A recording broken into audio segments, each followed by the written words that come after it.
Muibi, Ya. gue pengen cerita tentang penjual kain kafan di daerah Jawa Tengah yang ternyata tuh pernah ngalamin kejadian mistis yang disengaja sama rekannya sendiri.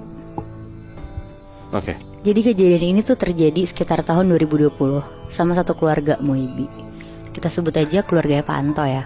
Dia punya istri dan satu anak perempuan yang masih kelas 2 SD. Iya. Pak Anto dan keluarga tuh udah secara turun-temurun jualan kain kafan di rumahnya sendiri. Jadi bukan yang mereka buka toko gitu Muibi. Nah, di daerah rumah Pak Anto tuh agak deket sama pemakaman dan banyak rumah warga juga. Terus kebetulan yang ngejual kain kafan tuh cuma Pak Anto doang di situ. Jadi kebayangkan ibaratnya satu desa beli kain kafan ya cuma di Pak Anto. Iya benar. Ekonomi keluarga Pak Anto nih bisa dibilang lumayan berkecukupan dan cukup bahagia sama anak sematawayangnya dia. Cuma setelah lama Pak Anto dengan usahanya itu, tiba-tiba tuh datang kehadiran tetangga baru Pak Anto yang jaraknya tuh cuma beda 2 blok sama rumahnya Pak Anto. Dan tetangga barunya ini juga buka usaha kain kafan Muibi. Oh sama berarti ya jualannya ya? Iya benar. Pas Pak Anto tahu kalau tetangga barunya namanya Pak Suryo juga buka usaha kain kafan di rumah, si Pak Anto nih agak sedikit kaget dan kayak pengen ngeliat sendiri gitu. Karena dia tuh cuma denger dari omongan tetangga-tetangga aja. Terus sorenya kayak sekitar jam 4 sore, Pak Anto jalan kaki tuh sambil bawa buah tangan kayak buah-buahan gitu buat Pak Suryo sama keluarganya. Dan pas Pak Anto sampai, dia kaget banget karena tetangga-tetangga yang dia kenal tuh ada di dalam rumah Pak Suryo. Kelihatan kayak lagi packing-packingin kain kafan gitu, buat kayak kirim paket gitu loh Muibi. Sedangkan di rumahnya Pak Anto di hari itu tuh nggak ada pembeli sama sekali. Di situ Pak Anto basa-basi lah perkenalan diri ke Pak Suryo, terus ngasih buah yang dia bawa, sambil nanya-nanya udah usaha kain kafan dari kapan. Pak Suryo di situ malah baik banget dan izin ke Pak Anto juga kalau dia tuh sebenarnya juga jualan kain kafan. Tapi kalau si Pak Suryo tuh jualannya biasanya lewat online. Dan ternyata harga jual kain kafannya Pak Suryo tuh jauh lebih murah dibanding si Pak Anto. Makanya kenapa tuh banyak banget tetangga-tetangga yang datang ke rumah Pak Suryo buat belanja. Ngedenger itu Pak Anto lumayan panas tuh Muibi. Langsung balik ke rumah lah dia dan cerita ke istrinya. Ya. Di situ respon istrinya cuma disuruh sabar aja. Tapi seminggu berlalu, Pak Anto tuh ngerasa dagangannya dia tuh makin sepi pembeli. Terus pas dia iseng naik motor lewatin rumahnya Pak Suryo, ada aja gitu pembelinya yang datang. Di situ Pak Anto kesel banget dan langsung tuh dia ngehubungin sahabatnya dia. Yang kebetulan sahabatnya ini tuh dukun Muibi. Emang temenan dari kecil gitu sama si Pak Anto. Namanya kita sebut aja Ki Joko. Dia ceritalah tuh semuanya ke Ki Joko dan disuruh datang langsung tuh ke rumahnya Ki Joko. Terus pas si Pak Anto nyampe ke rumah Ki Joko, Pak Anto tuh bilang pokoknya dia tuh pengen banget ngejatohin bisnisnya si Pak Suryo, biar semua pelanggannya balik lagi ke si Pak Anto. Dan Ki Joko karena emang itu sahabatnya juga langsung ngeyain tuh di situ buat ngebantu. Akhirnya sebulan kemudian mulai kelihatan tuh Muibi, usaha kain kafannya Pak Suryo tuh jadi sepi banget. Bahkan banyak beredar kabar dari tetangga-tetangga kalau Pak Suryo tuh kesusahan cari pelanggan dan rumahnya tuh kayak kelihatan suram gitu. Terus ada satu tetangga yang lumayan deket sama Pak Anto, namanya Pak Budi. Dia bilang katanya beberapa hari lalu Pak Suryo tuh cerita tentang kejadian-kejadian aneh yang terjadi di rumahnya. Jadi katanya malam-malam tuh pas Pak Suryo lagi tidur di kamar bareng istrinya, sekitar jam 1 malam Pak Suryo tuh ngedenger ada suara kucing kenceng banget ngeong-ngeong. Tapi didiemin tuh sama Pak Suryo. Terus gak lama tiba-tiba ada suara kenceng banget dari dapur rumahnya. Akhirnya Pak Suryo kebangun lah sama istrinya. Terus dia ngecek ke dapur. Dan pas sampai di dapur, dia tuh ngeliat semua perabotan dapurnya dia tuh jatuh ke lantai semua. Kitchen set rumahnya juga kebuka semua, berantakan pokoknya. Dan yang paling kaget, Pak Suryo tuh ngeliat Muibi, ada kepala kucing di atas meja makannya. Wow. Di situ Pak Suryo kaget banget dan langsung cepet-cepet ngubur kepala kucing itulah di belakang rumahnya. Oh, kepalanya doang? Kepalanya doang Mui. Anjing. Pak Suryo di situ langsung ngambil wudhu tuh katanya. Dia langsung sholat tahajud, dia minta petunjuk. Terus abis sholat, Pak Suryo tuh udah gak bisa tidur lagi sampai pagi. Nah setelah itu baru tuh si Pak Suryo cerita ke Pak Budi dan langsung nyampe lah ke kupingnya Pak Anto. Pak Anto ngedengernya tuh puas banget dan langsung nelfon Ki Joko di situ. Dia ceritain apa yang tadi dia denger dan Ki Joko tuh bilang ke Pak Anto kalau itu tuh belum apa-apa toh, tunggu langkah selanjutnya. Di situ Pak Anto makin seneng dan nutup teleponnya. Terus sorenya tetangga-tetangga yang biasa beli di Pak Anto tuh datang dan mesen di Pak Anto. Karena tuh waktu itu inget gak sih Muibi, lagi zaman-zamannya Covid dan banyak yang meninggal. Itu kan tahun 2020. Jadi pesanan tuh lagi banyak-banyaknya banget. Terus karena pelanggannya dia banyak yang datang lagi ke Pak Anto udah mulai lega lah karena pelan-pelan pemasukannya ada lagi kan.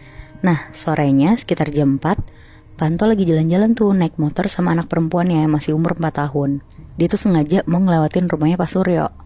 Terus pas Pak Anto di depan rumah Pak Suryo, tiba-tiba Pak Suryo sama istri tuh lari-lari keluar. Terus teriak-teriak gitu, Tolong ada ular di rumah kita, ularnya gede banget. Pak Anto yang lagi bawa anaknya tuh langsung mau nolongin.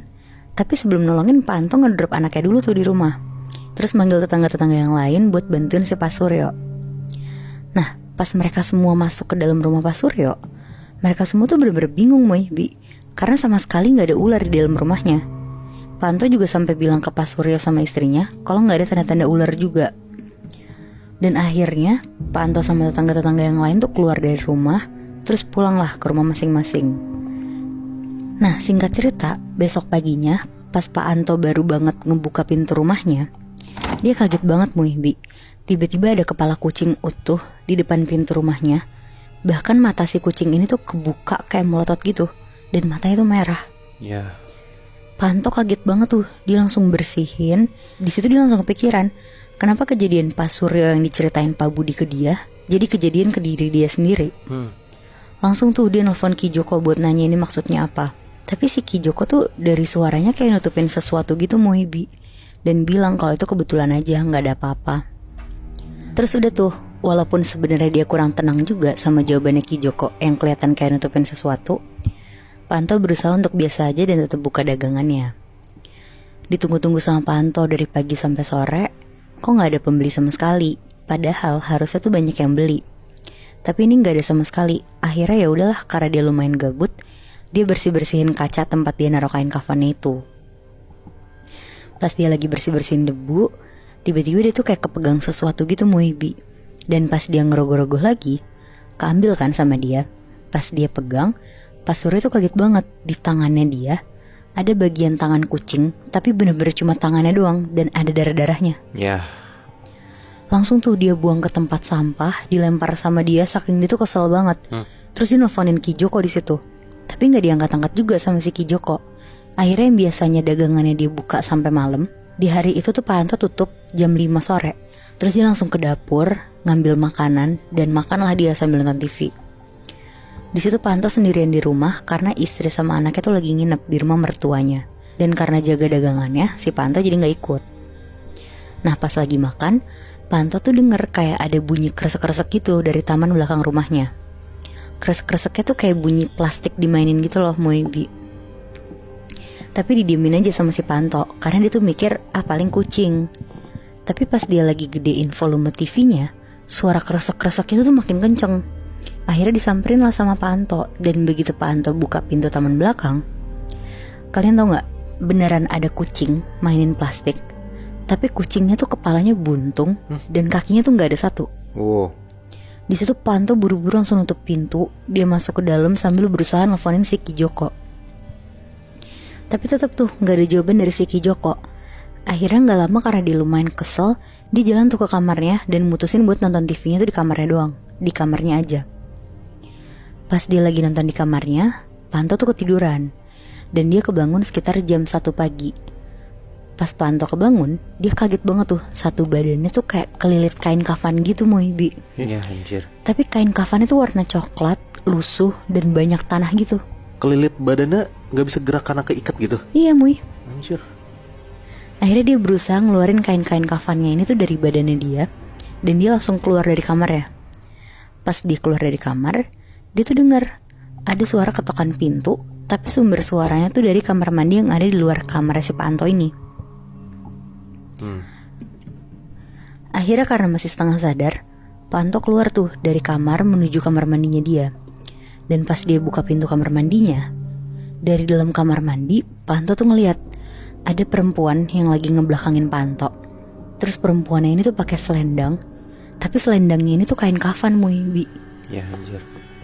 Di situ Pak Anto tuh jalan mundur pelan-pelan sampai akhirnya perempuan itu tuh balik badan Dan pas balik badan, mukanya tuh ancur banget sambil senyum-senyum. Ih, Pak Anto di situ bener-bener langsung pingsan di tempat. Dan besokannya Pak Anto tuh ditemuin sama istri dan anaknya terkapar di lantai depan kamar mandi rumahnya. Nah, jadi Bi, sebulan setelah kejadian itu, Pak Anto tuh jatuh bangkrut karena ternyata semua ilmu hitam yang dikasih Ki Joko ke Pak Surya tuh balik ke Pak Anto semua. karena? Nah, karena katanya si Pak Surya tuh bekal agamanya kuat banget, sedangkan si Pak Anto nih enggak. Jadi kayak dia tuh gak pernah ibadah, gak pernah apa-apa. Dan usahanya Pak Surya tuh makin hari jadi makin lancar lagi. Oh, tapi si Ki Joko yang temannya Pak Anto itu nggak ngebantuin dia ya? Iya, karena dia tuh tahu sebenarnya dari awal Pak Joko udah nemuin si kepala kucing ini. Hah? Si Ki Joko tuh tahu kalau misalkan ilmu hitamnya ini balik ke Pak Anto sendiri, tapi dia tuh mungkin gak enak karena itu temennya kali ya. Oh iya iya. Ya anjir, kurang ajar banget ya. Dia udah tahu itu bakal gagal tapi tetap dilanjutin kan? Iya. Ya itu konsekuensi dari main ilmu hitam kali ya. Ya kan pasti bakal berbalik ke diri lo sendiri kan?